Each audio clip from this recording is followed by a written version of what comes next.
सिंधुताई के संघर्ष को देखकर अगर आपको मोटिवेशन नहीं आया तो दुनिया में आपको कोई भी मोटिवेशन नहीं दे सकता है।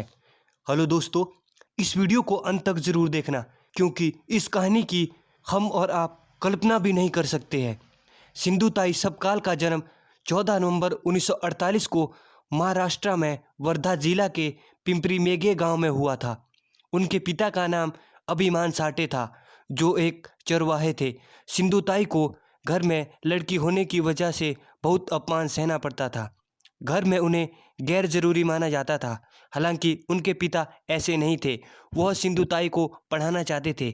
इसलिए उन्होंने मां के खिलाफ जाकर सिंधुताई को जानवर चराने के बहाने स्कूल भेजा था, क्योंकि उनकी मां नहीं चाहती थी कि वह पढ़ाई करे। सिंधुताई को पढ़ने का काफ़ी शौक था।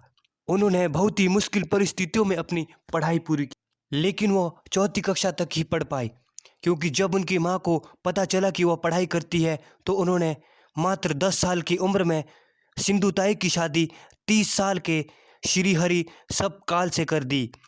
शादी के बाद से उनका जीवन काफ़ी कठिनाइयों भरा रहा। जिस समय सिंधुताई 9 महीने की गर्भवती थी, उसमें उनके पति ने उनके पेट पर लात मारकर घर से बाहर निकाल दिया था। सिंधुताई ने एक इंटरव्यू में बताया कि इस मुश्किल परिस्थितियों में उन्होंने अपने आप को खुद ही डाला था, क्योंकि सिंधुताई अपने पति के साथ मेहनत मजदूरी का काम करती थी।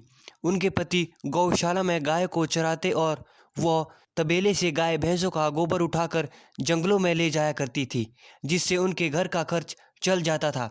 लेकिन लंबे समय तक मजदूरी ना मिलने के कारण उन्होंने फॉरेस्ट डिपार्टमेंट के ऑफिसर की शिकायत वर्धा के कलेक्टर रंगनाथन से कर दी। कलेक्टर ने उन्हें न्याय तो दिलवा दिया, लेकिन उस अफसर से अपना अपमान सहन नहीं हो पाया और सिंधुताई से बदला लेने के लिए उसने उनके पति से कहा कि यह जो तेरी पत्नी के पेट में बच्चा है, यह मेरा है। यह बात जानने के बाद उनके आपस में झगड़े शुरू हो गए और उनके पति ने सिंधुताई के पेट पर लात मारी, जिससे वह बेहोश हो गई। बेहोशी हालत में उन्हें घसीटकर गाय भैंस के तबेले में छोड़ दिया। सिंधुताई को जब होश आया तो उन्होंने पाया कि उनकी डिलीवरी हो चुकी है और उन्हें एक बच्ची को जन्म दे दिया है। सिंधुताई को उनके मायके वालों ने भी अपने घर से निकाल दिया था, क्योंकि पिता की मृत्यु हो चुकी थी और माँ पहले से ही उनको नापसंद करती थी। ससुराल और मायके से निकाले जाने के बाद सिंधुताई को मजबूरन सड़कों पर भीख मांगने के लिए आना पड़ा।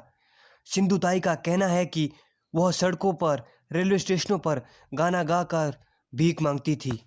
दोस्तों, आपको यह जानकर हैरानी होगी कि सिंधुताई को रात गुजारने के लिए शमशान घाट पे जाना पड़ता था। वह जगह उन्हें सुरक्षित लगती थी, क्योंकि शमशान घाट पर रात को कोई नहीं आता था। इतना ही नहीं, वह खाना भी शमशान घाट पे जले हुए मुर्दों के ऊपर ही बनाया करती थी। सिंधुताई बताती है कि रात में उन्हें बहुत आवाज़ें और शोर सुनाई देता था, बल्कि कई बार लगता था कि मुर्दा उठकर कह रहा है कि तू मेरे ऊपर खाना क्यों पका रही है, और मुझे बहुत डर लगता था। सिंधुताई को एक दिन रेलवे स्टेशन पर कुछ अनाथ बच्चे दिखाई दिए। सिंधुताई ने इन्हें अपने साथ रखा और माँ की तरह प्यार दिया।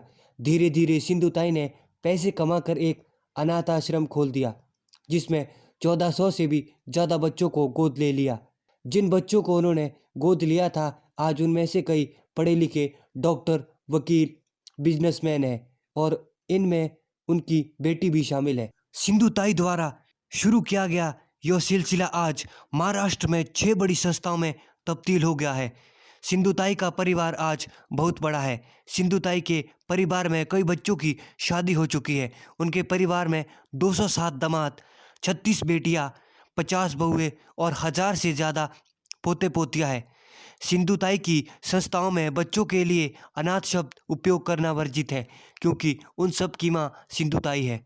दोस्तों, सिंधुताई को भारत के राष्ट्रपति अब्दुल कलाम से लेकर रामनाथ कोविंद तक सभी ने सम्मानित किया है।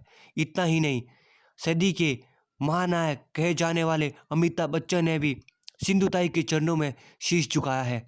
दोस्तों, सिंधुताई तो आज इस दुनिया में नहीं रही, लेकिन वो लोगों के दिलों में अमर हो गई है।